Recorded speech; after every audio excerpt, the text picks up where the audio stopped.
السلام عليكم ورحمة الله وبركاته. الحمد لله وكفى وسلام على عباده الذين اصطفى.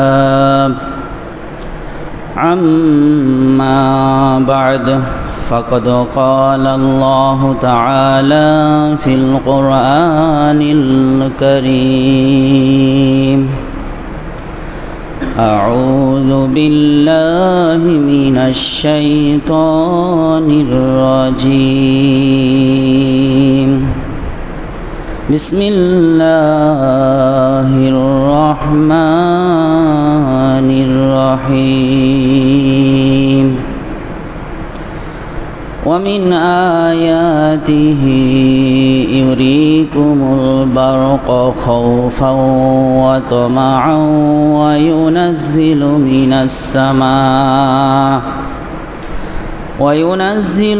السماء ماء فيحيي به الأرض بعد موتها.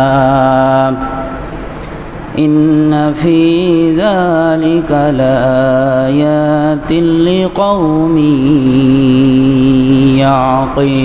يعقلون. صدق الله العلي العظيم. ইন্নাল হামদুলিল্লাহ, কৃতজ্ঞতা প্রকাশ করছি আমাদের সৃষ্টিকর্তা, আমাদের পালনকারী, আমাদের সকল প্রয়োজন পূরণকারী, সর্বজ্ঞানী, সর্বদ্রষ্টা, সর্বশ্রোতা মহান আল্লাহ পাক, যিনি দয়া করেছেন বলেই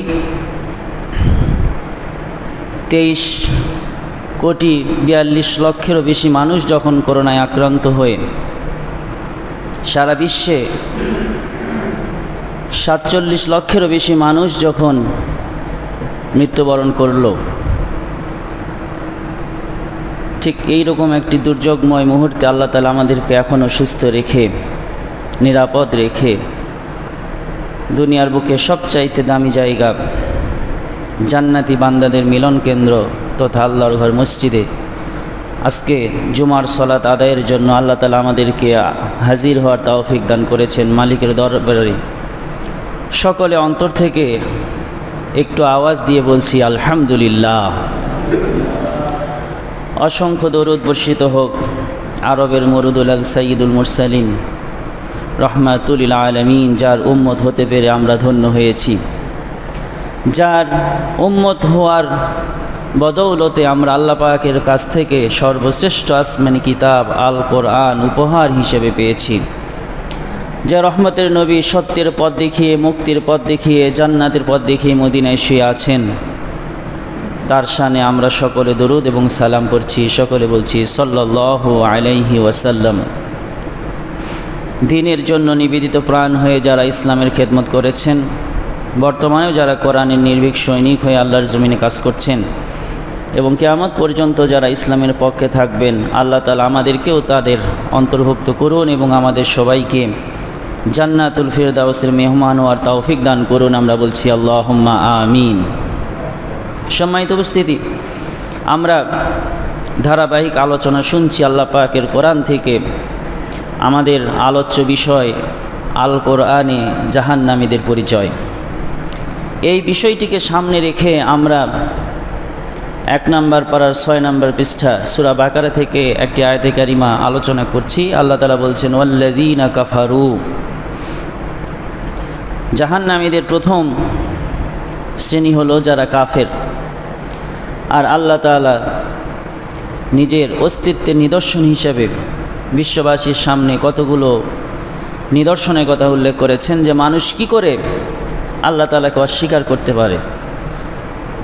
আল্লাহ তাআলা 21 নম্বর পারার 5 নম্বর পৃষ্ঠা সূরা রুমের পরপর কয়েকটি আয়াতে কারিমায় তার অস্তিত্বের নিদর্শন হিসেবে কয়েকটি সৃষ্টির কথা বলেছেন। আপনাদের নিশ্চয়ই মনে আছে আল্লাহ তাআলা বলছেন ওমিন আয়াতিহি আন খলাকাকুম মিন তুরাব। আল্লাহ তাআলা তার অস্তিত্বের অন্যতম একটি নিদর্শন হলো তিনি মাটি থেকে এই বিশ্বের সর্বোত্তম সৃষ্টি, শাসক, মানুষকে আল্লাহ তাআলা মাটি থেকে তৈরি করেছেন। এরপরে তিনি দ্বিতীয় নিদর্শন হিসেবে বলেছেন আজওয়াজাল লিতাসকুনু ইলাইহা ওয়া জাআলা বাইনাকুম মাওয়াদ্দাতাও ওয়া রাহমা। স্বামী স্ত্রীর পরস্পরের যে ভালোবাসা, দয়া, যৌবনকালের ভালোবাসা হয় একরকম, বার্ধক্য গেলে উভয়ের মধ্যে আল্লাহ তাআলা দয়া তৈরি করে দেন। এই ভালোবাসা, দয়া স্বামী স্ত্রীর মাঝে, এটিও আল্লাহ তাআলা তার নিজের অস্তিত্বের নিদর্শন হিসেবে উল্লেখ করেছেন। এরপরের আয়াতে আল্লাহ তাআলা তৃতীয় নিদর্শনের কথা বলছেন ওমিন আয়াতিহি খালকুস সামাওয়াতি ওয়াল আরদ। আকাশ এবং জমিন সৃষ্টি করা, ওয়াখতিলাফু আলসিনাতিকুম ওয়া আলওয়ানিকুম, এবং মানুষ সৃষ্টির মাঝে যে ভাষাগত বৈষম্য, জাতি, বর্ণ, এগুলোর যে ভিন্নতা, এটাও আল্লাহ তাআলা তার অস্তিত্বের নিদর্শন হিসাবে উল্লেখ করেছেন। চতুর্থ নিদর্শন হিসেবে আল্লাহ তাআলা বলছেন মানামুকুম বিল লাইলি ওয়ান নাহার ওয়াবতিগাউকুম মিন ফাদলি। আমরা দিনে এবং রাত্রিবেলা যে বিশ্রাম করি, নিদ্রা যাই, এবং ঘুম থেকে ওঠার পরে আমরা আমাদের রিজিক তালাশ করি, আল্লাহ পাকের অনুগ্রহ তালাশ করি, এই ঘুম, এই রিজিক তালাশ করা, এটাকেও আল্লাহ তাআলা তার অস্তিত্বের একটি নিদর্শন হিসেবে উল্লেখ করেছেন।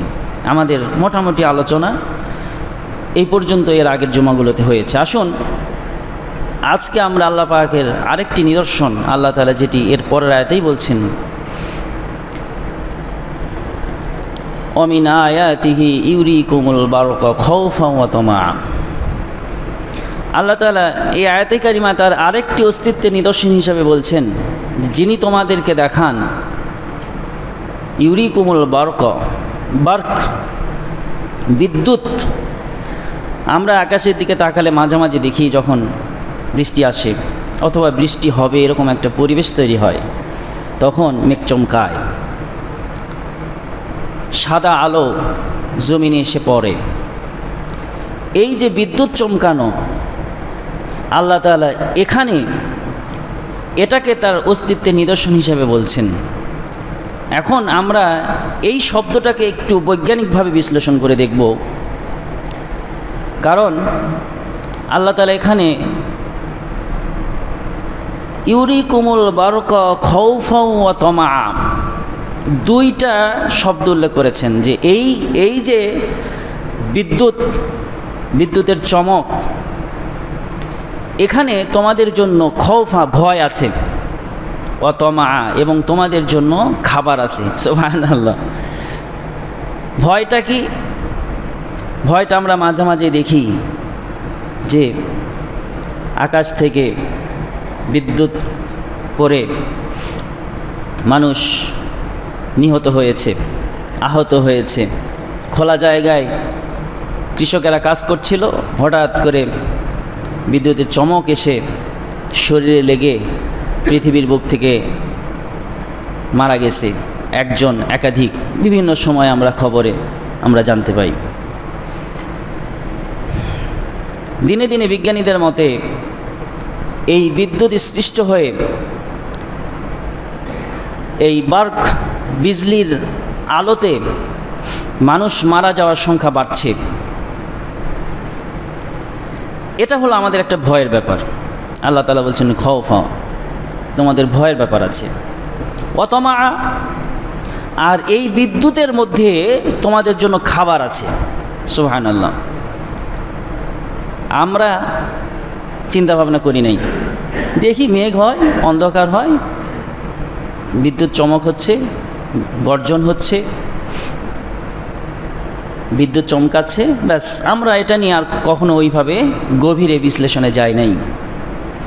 কিন্তু আল্লাহ তাআলা এই আয়াতে কারিমায় এই বিষয়টাকে সামনে রেখে বলছেন যে এর মধ্যে তোমাদের জন্য ভয় আছে এবং খাবার আছে। বিজ্ঞানীরা গবেষণা করে বলছেন যে যখন আকাশে বিদ্যুৎ চমক হয়, এই যে সাদা আলো যেটা পৃথিবীতে পড়ে, এই সাদা আলো পৃথিবীতে পড়ার কারণে এই মাটির উর্বরতা শক্তি বেশি হয়। সুবহানাল্লাহ বলা যাবে কি না? একটু জোরে বলা যাবে না সুবহানাল্লাহ? আল্লাহ রসুল তার মুখ দিয়ে আল্লাহ তাআলা আয়াতে কারিমা বের করেছেন আজ থেকে 1440 বছরের আগে। তখন গবেষণার কোনো সুযোগ ছিল না। এখন বিজ্ঞানীরা গবেষণা করে বলছেন যে এটা নিছক একটা আলো নয়, বরং এটা এই মাটির জন্য উপকারী। এই যে বিদ্যুতের চমকটা পৃথিবীতে আসতেছে, মাটিতে পড়তেছে, আমরা মনে করেছি এমনি এমনি, কিন্তু এই মাটির একটা শক্তি আছে, এই মাটির একটা শক্তির দরকার আছে। এই মাটির শক্তি যখন হারিয়ে ফেলে তখন ফসল হয় না। পৃথিবীতে অনেক দেশ আছে যে দেশের মাটি উর্বর নয়। আমাদের দেশে আল্লাহ তাআলা এত রহমত দিয়েছেন যে একটা পাখি যদি পায়খানা করে, ওই পায়খানার ভিতর দিয়েও যদি কোনো বীজ পড়ে, তো ওই মানুষের ছাদের উপর যেখানে মাটিই নাই, ইটের উপর, সিমেন্টের উপর, সেখানে পর্যন্ত গাছ হয়ে যায়। সুবহানাল্লাহ। আল্লাহ তাআলা এত উর্বরতা শক্তি আমাদের দেশে দিয়েছেন। পৃথিবীতে অনেক দেশ, সে দেশের মানুষেরা গাছ লাগানোর চেষ্টা করছে, মাটির উর্বরতা শক্তি বাড়ানোর জন্য বিভিন্ন গবেষণা করছে, কিন্তু তাদের আবহাওয়াগত কারণে, বিভিন্ন পারিপার্শ্বিক সমস্যার কারণে তারা পারছে না। আর আল্লাহ তাআলা আমাদেরকে না চাওয়াতেই, আমরা চাইনি, আল্লাহ তাআলা এমনি আমাদের দেশে মাটিকে উর্বর বানিয়ে দিয়েছেন। সুবহানাল্লাহ, সুবহানাল্লাহ, আলহামদুলিল্লাহ, আলহামদুলিল্লাহ। বিজ্ঞানীরা বলছেন যে এই যে আকাশ থেকে বিদ্যুতের যে চমকটা মাটিতে পড়ছে, মাটিতে পড়ার কারণে এখানে যে কোটি কোটি টন একটা শক্তি উৎপন্ন হচ্ছে, এই শক্তি যদি পৃথিবীর মানুষ তৈরি করতে যেত, এই শক্তি তৈরি করার পেছনে মানুষের সব সম্পদ ব্যয় হয়ে যেত, মানুষ ফকির হয়ে যেত, কিন্তু এরকম তারা এই চমক সৃষ্টি করতে পারতো না। আল্লাহ তাআলা দয়া করে নিজ ক্ষমতায়, নিজ কুদরতে এই বিদ্যুতের চমক আমাদেরকে দিয়েছেন মাটির উর্বরতা বেশি হওয়ার জন্য। এই আয়াতে আল্লাহ তাআলা এ পর্যন্ত আলোচনা শেষ করতে পারতেন, কিন্তু আল্লাহ তাআলা আয়াতটাকে এখানে শেষ করেন নাই। আল্লাহ তাআলা বলছেন, ইউরিকুমুল বারকা খাওফাও ওয়া তামাআও ওয়া ইউনাজ্জিলু মিনাস সামাই মাআন ফায়ুহয়ী বিহিল আরদা বা'দা মাউতিহা। তার অস্তিত্বের নিদর্শন হলো আকাশ থেকে তোমাদের জন্য বিদ্যুৎ চমক পৃথিবীতে আসলো। এর মধ্যে তোমাদের জন্য ভয়ের একটা ব্যাপার নিহিত থাকলেও এর মধ্যে তোমাদের জন্য খাবারের ব্যবস্থা আছে। ওয়ায়ুনাজ্জিলু মিনাস সামা, আর তিনি আকাশ থেকে বৃষ্টি বর্ষণ করছেন। ফায়ুহয়ী বিহিল আরদা বা'দা মাউতিহা। কেন আকাশ থেকে বৃষ্টি আসছে? আল্লাহ তাআলা বলছেন, এই বৃষ্টির দ্বারা আমি জমিনটাকে মৃত্যুর পরে আবার জীবন দেওয়ার মতো জমিনটাকে আমি সতেজ বানিয়ে দেই। সুবহানাল্লাহ। আমার ভাইয়ের, আকাশের বৃষ্টি জমিনের জন্য উপকারী। বিজ্ঞানীরা গবেষণা করে বলেছেন, যদি পৃথিবীতে বৃষ্টি বন্ধ হয়ে যায়, যদি পৃথিবীতে আল্লাহ তাআলা বৃষ্টি বর্ষণ বন্ধ করে দেন, অনেক রকম সমস্যা হতে পারে। তার মধ্যে একটি সমস্যা হবে, মাটিগুলো পাথরের মতো হয়ে যাবে। পাথরে যদি আমরা ফসল উৎপাদন করতে চাই, পারবো না। পাথরকে আমরা আমাদের মতো করে, যেভাবে মাটিটাকে আমরা আমাদের মতো করে ব্যবহার করি, পাথরকে কি এভাবে ব্যবহার করা সম্ভব? না। বৃষ্টি, আল্লাহ তাআলা ওই বার্কের কথা বলার পরে, বিদ্যুৎ চমকের কথা বলার পরে আল্লাহ তাআলা বৃষ্টির কথা বললেন। কেন বললেন? বিজ্ঞানীরা গবেষণা করে বলছেন যে বায়ুমণ্ডলে অ্যামোনিয়া এবং নাইট্রোজেন আছে। এই অ্যামোনিয়া এবং নাইট্রোজেনটা যখন বায়ুমণ্ডল থেকে পৃথিবীতে আসে, ভূপৃষ্ঠের সঙ্গে যখন মিলিত হয়, মাটির সঙ্গে যখন এই অ্যামোনিয়া এবং নাইট্রোজেনটা যখন মিলিত হয়, তখন অ্যামোনিয়াম নাইট্রেট এবং অ্যামোনিয়াম সালফেটের সৃষ্টি করে। এই অ্যামোনিয়াম নাইট্রেট এবং অ্যামোনিয়াম সালফেটটা হলো উদ্ভিদের জন্য অন্যতম একটি প্রধান খাবার। সুবহানাল্লাহ। আমার ভাইরা, যখন বৃষ্টি বন্ধ হয়ে যায়, চৈত্র মাসে যখন বৃষ্টি হয় না, চারিদিকে যখন হাহাকার তৈরি হয়ে যায়, নদীগুলো যখন শুকিয়ে যায়, পুকুরের পানি যখন কমে যায়, খাল বিলের পানি যখন শুকিয়ে যায়, গাছগুলো তার সবুজতা হারিয়ে ফেলে, গাছগুলো আস্তে আস্তে মরার মতো হয়ে যায়, সবাই তখন বৃষ্টির কামনা করে। আল্লাহ তাআলার পক্ষ থেকে ওয়াইনাজ্জিলু মিনাস সামা, আল্লাহ তাআলার পক্ষ থেকে যখন আকাশ থেকে বৃষ্টি চলে আসে, আমি আপনি মনে করলাম বৃষ্টি মনে হয় এমনি এমনি হয়, এমনি এমনি হয়েছে, কিন্তু আমার আল্লাহ তাআলা এই বৃষ্টিটাকে তার রহমত হিসাবে দুনিয়াতে পাঠিয়ে দিয়ে খাবারের জন্য প্রয়োজনীয় উপাদান লাগিয়ে দিয়ে পৃথিবীটার মাটিগুলোকে আস্তে আস্তে সবুজে পরিণত করে দিয়েছেন। সুবহানাল্লাহ। এই জন্য বৃষ্টি শুধু বৃষ্টি না, বৃষ্টির মধ্যে সার আছে, বৃষ্টির মধ্যে উদ্ভিদের জন্য খাবারের প্রয়োজনীয় উপাদানগুলো আমার আল্লাহ তাআলা দিয়েছেন। এখন আল্লাহ তাআলা কেন বললেন ফায়ুহয়ি বিহিল আরদা বা'দা মাউতিহা, মাটিটাকে আমি মৃত্যুর পর আবার জীবন দিয়ে দিলাম, কেন আল্লাহ তাআলা বললেন? এবার অণুজীব বিজ্ঞানী যারা, তারা গবেষণা করে বলেছেন মাটির মধ্যে জীবন আছে, মাটির মধ্যে মৃত্যু আছে, কিন্তু এটা সরাসরি নয়, বরং মাটির মধ্যে জীবন বলতে মাটির উর্বরতা শক্তিকে বোঝায়। অণুজীব বিজ্ঞানীদের ভাষায় মাটির মৃত্যু মানে ওই মাটির কোনো শক্তি নাই, কোনো কার্যকারিতা নাই। অণুজীব বিজ্ঞানীরা গবেষণা করে বলেন, যদি ভূপৃষ্ঠের উপরের 100 গ্রাম মাটিকে যদি পরীক্ষা নিরীক্ষা করে দেখা যায়, তাহলে এর মধ্যে 6.5 কোটির অণুজীব আল্লাহ তাআলা এই মাটির মধ্যে রেখে দিয়েছেন। সুবহানাল্লাহ, সুবহানাল্লাহ। কতখানি মাটি? 100 গ্রাম মাটি, যে মাটির উপর আমরা চলাফেরা করছি, এই 100 গ্রাম মাটিটা যদি আমরা পরীক্ষা নিরীক্ষা করি, এই 100 গ্রাম মাটির মধ্যে 6.5 কোটিরও বেশি অণুজীব আছে। বিজ্ঞানীরা বলছেন এই মাটির মধ্যে যে অণুজীবগুলো আছে, এগুলোরও তো কাজ আছে। আমরা একটা জিনিস মাটিতে ফেলে দিলাম, 7 দিন, 1 মাস, 2 মাস, 1 বছর পর দেখা গেল ওটা পচে গলে শেষ হয়ে গেল। আমরা একটা প্রাণী, মৃত প্রাণীকে মাটি খুঁড়ে ওর মধ্যে চাপা দিয়ে চলে আসলাম, 1 বছর 2 বছর পর ওই জায়গায় মাটিটা খোঁড়েন, দেখেন ওই প্রাণীটা আর নাই। এই যে কাজটা কে করলো? এই মাটির মধ্যে এই কাজটা কে করলো? কোন উপাদানটা ওটাকে পচিয়ে ফেললো? কোন উপাদান সেটাকে নিঃশেষ করে ফেললো? তার মানে আমার আল্লাহ তাআলা মাটির ভিতরে অনেক অসংখ্য অসংখ্য অসংখ্য প্রাণী রেখেছেন, এই প্রাণীগুলো আমাদের খেদমতে নিয়োজিত আছে। সুবহানাল্লাহ।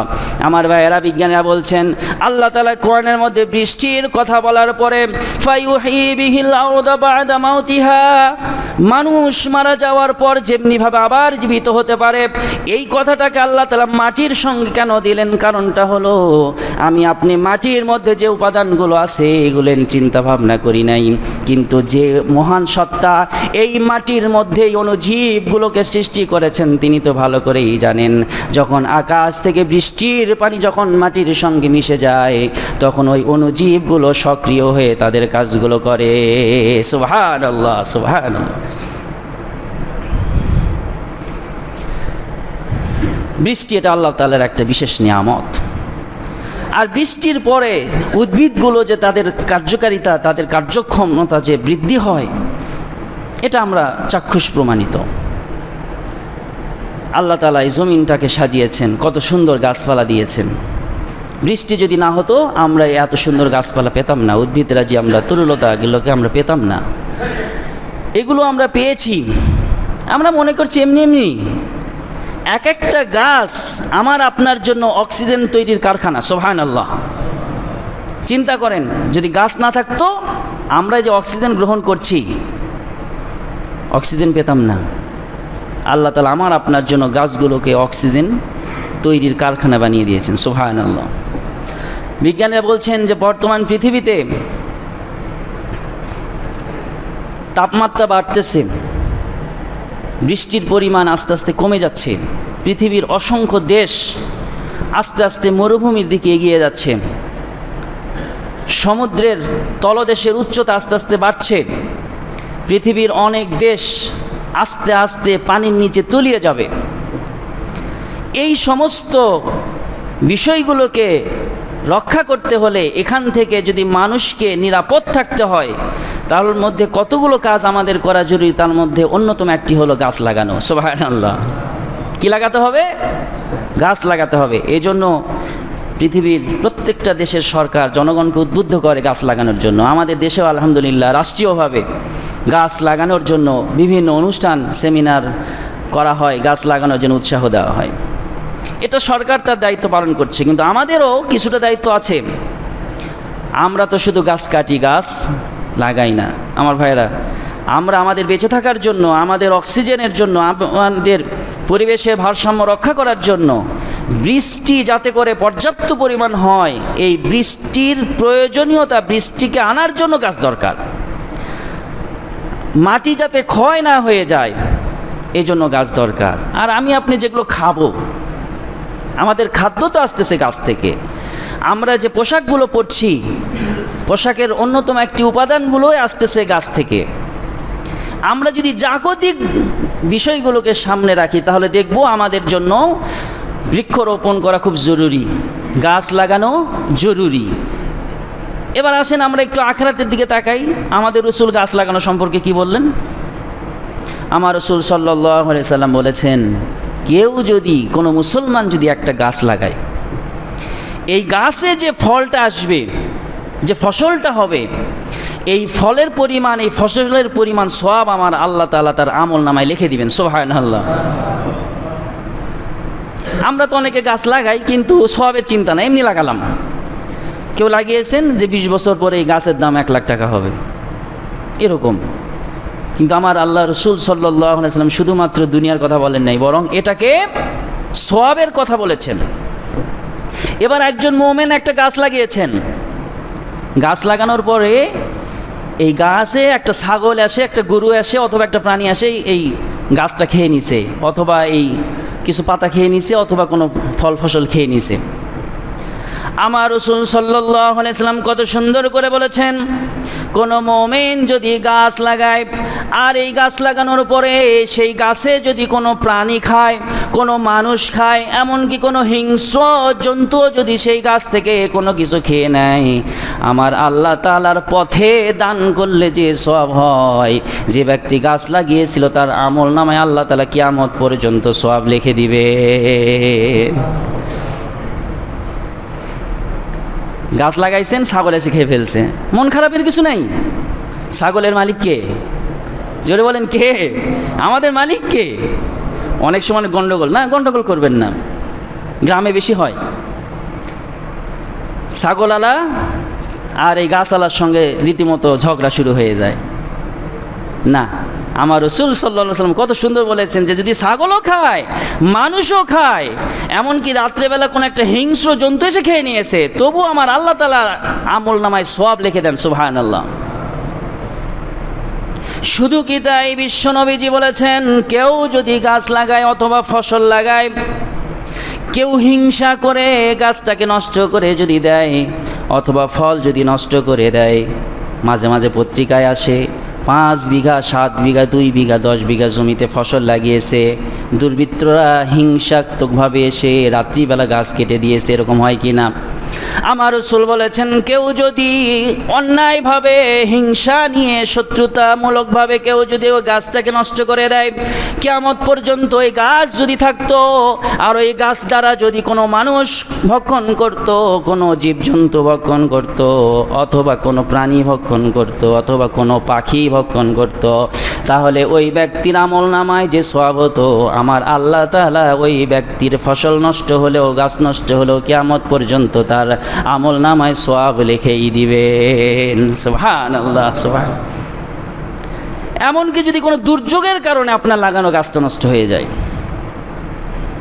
আল্লাহ রাসূল আরেকটি হাদিসে বলছেন যে যদি দুর্যোগের কারণে বেশি বৃষ্টি হয়েছে, অথবা বৃষ্টি হয়নি, খরার কারণে মরে গেছে, অথবা ভূমিকম্পে অথবা ঝড় তুফানে নষ্ট হয়ে গেছে, তাও যদি হয়, আপনি যে গাছটা লাগিয়েছেন, আপনার এই গাছ লাগানোটাকে আমার আল্লাহ তাআলা এত পছন্দ করেছেন যে কিয়ামত পর্যন্ত এই গাছের সওয়াব আমি পাবো। সুবহানাল্লাহ, সুবহানাল্লাহ। আর ছোট্ট একটা হাদিস, এটা আমরা সবাই জানি, আল্লাহ রসুল বলেছেন যে তোমার হাতে যদি একটা গাছ থাকে আর যদি তুমি দেখো যে কিয়ামত শুরু হয়ে গেছে, কি শুরু হয়ে গেছে? বিশ্বনবীজি বলেন যদি তুমি দেখো কিয়ামত শুরু হয়ে গেছে আর তোমার হাতে একটা গাছ আছে, ওই সময় যদি তুমি সুযোগ পাও গাছটাকে মাটির মধ্যে লাগিয়ে দাও। সুবহানাল্লাহ।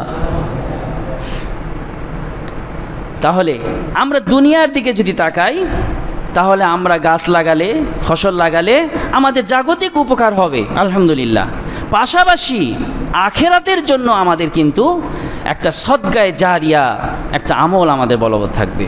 আর আল্লাহ তাআলা এই বিষয়টাকেই বলছেন ওয়া ইউনাজ্জিলু মিনাস সামাই মাআ, যে আকাশ থেকে আল্লাহ তাআলা বৃষ্টি বর্ষণ করেন, এই বৃষ্টির মধ্যে আমার আপনার জন্য ভয়ের বিষয় আছে, এই বৃষ্টির মধ্যে আমার আপনার জন্য রিজিক আছে। আর ফায়ুহি বিহিল আরদা বা'দা মাউতিহা, মৃত পায় জমিনটাকে আমার আল্লাহ তাআলা সবুজতায়, শ্যামলতায় ভরিয়ে দেন এই বৃষ্টির পানির মাধ্যমে। সুবহানাল্লাহ, সুবহানাল্লাহ। আমার ভাইয়েরা, আমরা ইসলাম শুধুমাত্র নামাজের মধ্যে বুঝেছি, আমরা ইসলাম শুধুমাত্র টুপির মধ্যে, দাড়ির মধ্যে, জামার মধ্যে বুঝেছি, কিন্তু ইসলাম তো আমাদের পরিপূর্ণ জীবন ব্যবস্থা। আসুন, আমার খুব ভালো লেগেছে, কয়েকদিন আগে আমাদের মাননীয় প্রধানমন্ত্রী শেখ হাসিনার জন্মদিন ছিল, তো দেখলাম যে অনেক জায়গায়, অনেক প্রতিষ্ঠানে তারা কেক না কেটে বরং গাছ লাগিয়েছেন। আলহামদুলিল্লাহ, আমার কাছে খুবই ভালো মনে হয়েছে, এবং আমার কাছে মনে হয়েছে যে প্রত্যেকের এই আমলটা দরকার, যে আমরা স্বাভাবিকভাবেই আমাদের সুযোগ থাকলে আমরা গাছ লাগাবো, না হলে অন্তত বিশেষ বিশেষ দিনে দিবস পালনের জন্য হলেও যদি আমরা গাছ লাগাই, তাহলে এটা আমাদের জন্য সদগায়ে জারিয়া হবে ইনশাআল্লাহ। তো এই জন্য অনেকে আছেন গাছ লাগানোর অভ্যাস আছে, আর শহরের মানুষ অনেকে মনে করেন যে গাছটা লাগাবো কোথায়। আলহামদুলিল্লাহ, এখন ছাদ কৃষি খুব একটা জনপ্রিয় ব্যাপার হয়ে যাচ্ছে, মানুষের শখও পূরণ হচ্ছে, আবার এখান থেকে আমরা উপকারও পাচ্ছি। তো এই জন্য শহরের মানুষ যদি একটু চেষ্টা করেন, যে 2 হাত জায়গা আছে আপনি কিন্তু গাছ লাগাতে পারবেন।